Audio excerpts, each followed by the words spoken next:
Hello,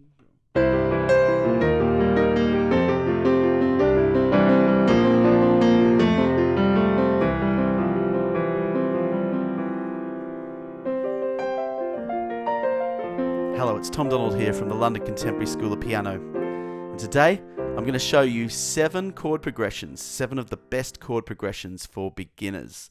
And these are chord progressions you don't want to miss out on. Today I'm going to be taking you through some of the theory behind these progressions so you can put them into different keys and you can dig a bit deeper. Because on the YouTube channel, in the YouTube world out there, there's a lot of videos with fingers, close-up fingers of the piano players, and that's a great way to learn, but only to a certain extent. It will only get you so far. You really want to go a bit further, dig into the theory, understand a bit more what's going on. You know that there's been a whole history of phenomenal pianists before they had videos to look at. So it's important that you go a bit deeper. You get into the you tap into the ancient wisdom of piano, so to speak. And despite the ancient wisdom of these chord progressions, they have been around, for many, many years, but they're still very contemporary sounding to our ears. So let's dig in deeper and go to the theory. And if you'd like to see more of our content, please click subscribe, the bell to subscribe to our channel. So let's get started. Now, if you'd like a copy of these 7 progressions for beginners, all you have to do is drop us an email at contemporaryschoolofpiano.com and we'll happily send you a copy of this sheet with our compliments. Now, you'll notice these progressions have been analysed in numbers because we're going to be looking at the theory behind these progressions. So you really understand how they work, how they musically function. This is really, really important. So firstly, we want to understand the 7 chords of the scale in its raw triad format. So we're going to do that right now. Here's chord 1. If we're just in the key of C major, a C major is a chord 1, a D minor is a chord 2, an E minor is a chord 3, an F major is a chord 4, a G major is a chord 5, an A minor is a chord 6, and a B diminished is a chord 7. And then we return to chord 1 on the next octave. So basically chords 1, 4 and 5 are major, and chords 2, 3, 6 are minor, and chord 7 is diminished. So we're going to analyze these from the lens of C major, but we will be putting this into some other keys today. So let's start with the very first progression here. The very first progression is 1, 5, 6, 4. We also have another video on our channel of this progression. It's one of the most famous progressions in pop music. You would have heard it many, many times before. Let's do that one again. 1, 5, 6, 4. Okay, here's a slight variation of the 1, 5, 6, 4. This is our second progression. It's 1, 3, 6, 4. I'll play it now with some inversions. 1, 3, 6, 4. And that 3 replacing the 5, it just gives it a bit more melancholy, now with 2 minor chords in the progression. This is another very popular progression used in lots of pop songs. 1, 2, 4, 5. Can you think of any songs that use this progression? And if you can, put it down in the chat. 1, 2, 4, 5. Very popular progression. Okay, now we're going to go a bit next level, and even if you're relatively new to piano, you want to be learning these chords and learning these types of progressions because they just sound so wonderful on piano, and they're very doable. The design of the piano means that these chords are within our reach even at a relative beginner level. And unfortunately, I feel that the exam system, the piano exam system, it introduces these chords way too late. You need to learn them now. You don't want to waste any time. You want to get straight to the point. So I'm going to show you a lovely chord here, a B flat major chord. here's the shape. I've got my thumb on the B flat, my third finger on the D, and my fifth finger on the F. Just really relaxing the wrist now as I play those three notes. So this is a nice substitute for chord 7, what is normally a diminished chord. We're now going to actually change that chord because there's a bit of the odd chord out of the scale. We're going to modify the chord and make it a flattened 7. And we just do that by turning that B into a B flat and then creating a B flat major chord out of it, the chord we just played. And therefore we therefore get the progression 1, flattened 7, 4, and 1, which in this case is going to be C, B flat, major, F major, C. Now a nicer way to play the progression is go to the left of middle C and play it here. And then we could go down to the F if we're playing them all as root chords, and then back to the C. We can also use inversions as well. So here it is. 1, flattened 7, 4, 1. Let's do that again. 1, flattened 7, 4, 1. You can also do this in versions. 1, flattened 7, 4, 1.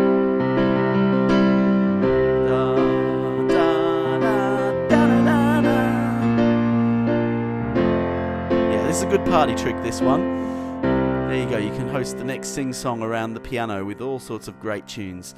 Alright, so the next one we're going to do here, you've noticed we've got 1, flattened 3, 4, and 1. So in the key of C major, the flattened 3, we're going to get the E minor, that would just be a standard chord 3, and we're going to flatten that to an E flat and turn it into an E flat major. This gives it a real beautiful gospel tinge. And this is a slightly gospel chord progression. You hear it a lot in that style of music, but you hear it in all sorts of wonderful music, from Italian opera, gospel, jazz, and pop as well. It's a wonderful progression. This is 1, flattened 3, 4, and 1. So here's the shape of an E flat major chord.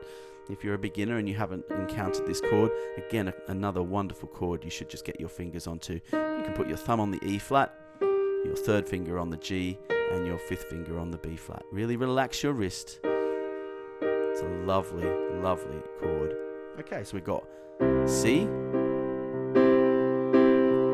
E flat,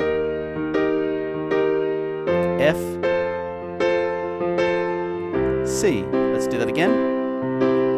C, E flat, F, C. What a wonderful progression. I love this progression so much, I'm going to put it in another key. Let's put it into the key of F, F major. I couldn't make my mind up there. I didn't know whether to go F or G major. So let's go F major. So the flattened 3 of an F major would be an A flat major chord. And then chord 4 would be a B flat major chord, F major chord. So here we go. F, A flat, B flat, F.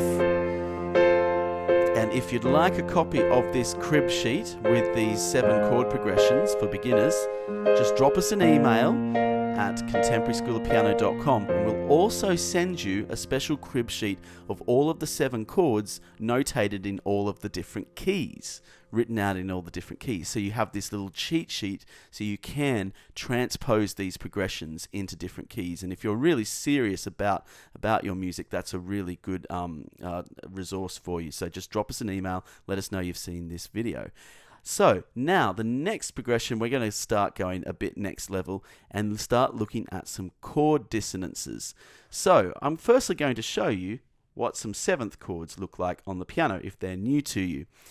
So a 7th chord, we're now moving into chords with dissonance in them. And so these chords are going to have 4 notes. For instance, let's get a C major chord. And you can notice I'm playing the C major with my first, second and third fingers, and my fifth finger is going to play a B. So I'm playing notes C, E, G and B. And I'm just going to do this on the white keys just to get the sound of it and get this under my fingers. This is a C major 7 chord. If I do this on chord 2, this is a D minor 7 chord. And if I do this on chord 3, this is an E minor 7 chord. And if I do this on chord 4, this is an F major 7 chord. Doesn't that sound just absolutely dreamy and beautiful?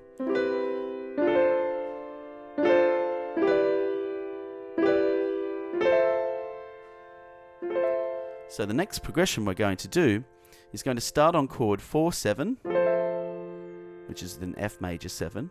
Then it's going to move down to 3-7, which is an E minor 7. Then move down to chord 2-7, which is a D minor 7. And then down to 1-7, which is a C major 7. F major 7, E minor 7, D minor 7, C major 7. Let's do that again. Put some octaves in the left hand.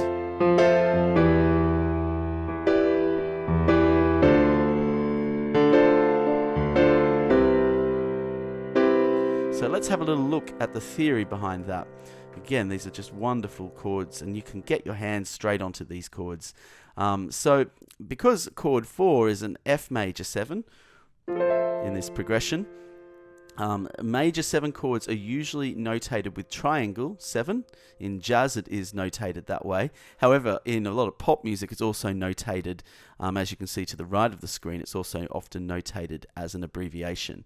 It both means the same thing, triangle or abbreviation, and it's a major 7 chord. The 3 is a minor 7 chord, E minor 7, and this is how it's notated. D minor 7, so it's notated as an abbreviation. And then the major 7, chord 1 is a major 7, C major 7. Now of course I can do this progression in different keys, but C major is a great place to start. And we're starting on chord 4, so it sounds sort of unresolved. 2, 3, 2. And I'm playing it with just a soulful 6/8 groove here. Now if you're struggling as a beginner to get your fingers around these chords, just 2 things you really need to make sure you've got the right fingering. You want to use fingers 1, 2, 3 and 5. Some of you with larger hands might even accidentally be tempted to use your 4th finger. Try and avoid that. Really try and finish on that 5th finger, because then your wrist is at balance, and you need to have a balanced wrist when you play these more complex chords. I'm going to also suggest, if you are struggling getting your fingers over those notes, is just play them as broken chords with the pedal. Sounds beautiful with the pedal, and it just gives you a bit more technical preparation to getting your whole hand over those chords. Again, using the finger in 1, 2, 3 and 5. Very important you do that. Okay, let's do this in another key. Let's do this in the key of F major, which is going to be a B flat major 7, A minor 7, G minor 7, F major 7.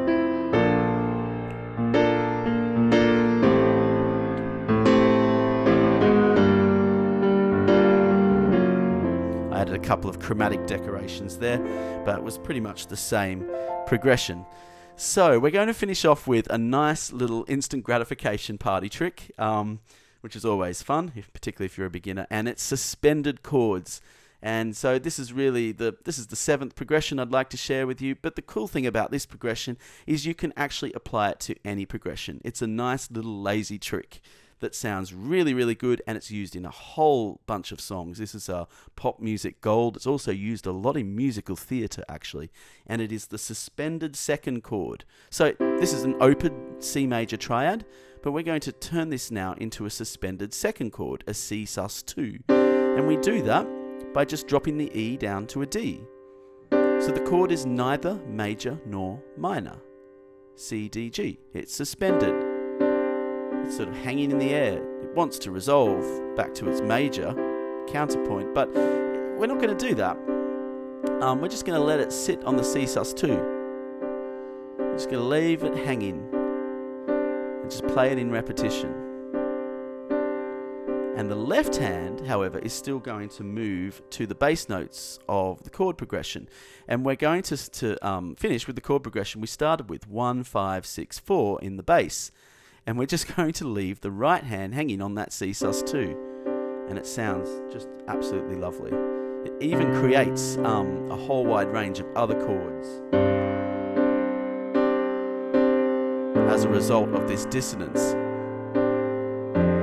So if you look to your left here at the crib sheet we've got here, it says 1 sus over 5, 1 sus over 6, 1 sus over 4. But because our hands, our left and right hands, are creating these sort of dissonant textures by keeping the right hand suspended and just sitting there on the C sus2, we actually end up creating far more complex chords without particularly a great deal of technical labor, because the right hand's just sitting there. So it's an easy way to create more complex chords. So we actually end up creating a C sus2 to a G sus4 to an A minor 11. Fancy that, hey? But you don't have to be thinking of that theory. You actually can just let your fingers just physically sit over those sus chords, and that's really what's really cool about this trick. And of course, we can then break up the chords, play some arpeggios with it.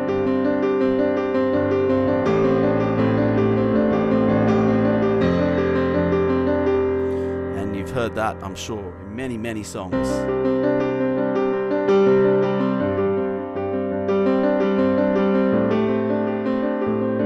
And of course, you can apply this suspended trick to any of the progressions we've covered today, such as the flattened 7th one,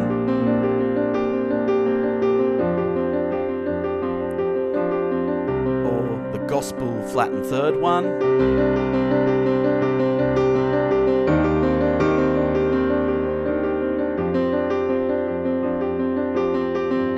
and I've just resolved back on that C major.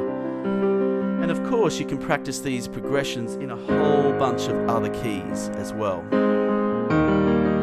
which I think is really important that you do.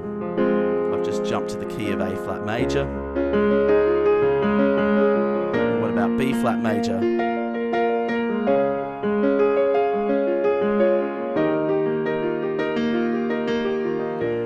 So if you need that crib sheet that we've got of all of the 7 chords of each scale, you can drop us an email at at our website, contemporaryschoolofpiano.com, and we can provide you with that handout, which is really going to come in handy.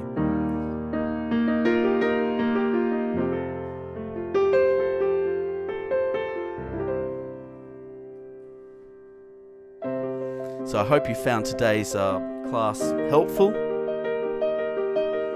and if you'd like to see more of our content, click the bell to subscribe to our channel. And we'd like to wish you a lovely week forward with happy practicing. See you soon.